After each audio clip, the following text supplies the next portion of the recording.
আজকে বানাচ্ছি পাঙ্গাস মাছের রসা। প্রথমে মাছগুলোকে কেটে এর মধ্যে হলুদ লবণ দিয়ে ভালো করে আমি মাখিয়ে নেব। মাছগুলো অবশ্যই ভালো করে ধুয়ে নেবেন যেন আলাদা একটা স্মেল না থেকে যায়।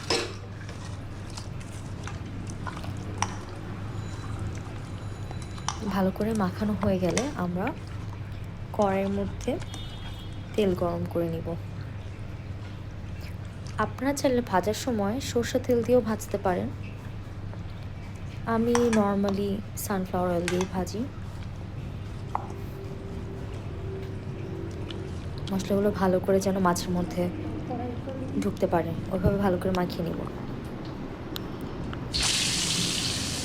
মাছগুলো ভাজার সময় আমি একটা ঢাকনার সামনে দিয়ে রাখি যেন তেলটা না ছিটে। এপিট ওপিট করে ভালো করে মাছগুলো ভেজে নেওয়ার পর আমি নামিয়ে নিচ্ছি। মাছগুলো বেশি কড়া করে ভাজি না, কারণ ঝোলের মধ্যে আবার দিয়ে কিছুক্ষণ রান্না হবে, তো বেশি কড়া হয়ে গেলে মাছটা খেতে এত সফট হবে না। ঝোলের জন্য আমি আলুকেও একইভাবে ভেজে নিব হলুদ আর লবণ দিয়ে, এরপর মাছগুলোর সাথে নামিয়ে নিব। আলুগুলো ভাজা হয়ে গেলে আমি কড়াইয়ের মধ্যে তেজপাতা সম্বার দিব। এতে দিব আমি জিরা বাটা, এর সাথে কাটা পেঁয়াজ আর লাল মরিচ পাউডার দিয়ে ঝোলটা আমি ভালো করে রান্না করে নেব।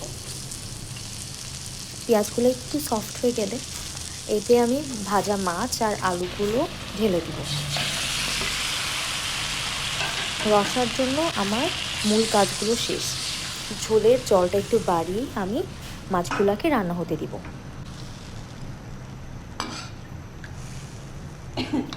নামানোর আগে যেটা আমি আমার বেশিরভাগ রান্নায় ব্যবহার করি সেটা হলো এলাচ আর দারচিনি বাটা। আমি বেশিরভাগ সময় পাটার মধ্যেই মশলাগুলোকে পিষে নিই, স্বাদটা একটু বেড়ে যায় আমার অনুযায়ী। মশলাগুলো দিয়ে আরও 3 থেকে 4 মিনিট রান্না করে আমরা নামিয়ে ফেলব।